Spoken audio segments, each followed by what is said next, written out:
Putra Gubernur Jawa Barat Jabar, Ridwan Kamil, Emeril Khan Mumtaz atau yang akrab dipanggil Eril diketahui pandai berenang dan memiliki sertifikat diving.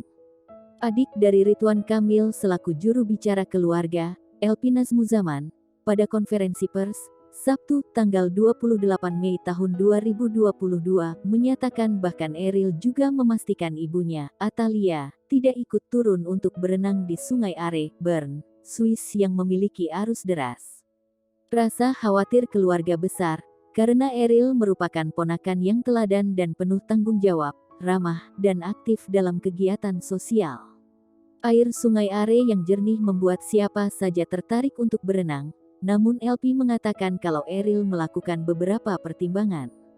LP mengatakan, berdasarkan informasi dari keluarga di lokasi, Eril memastikan titik mana yang aman sebelum berenang.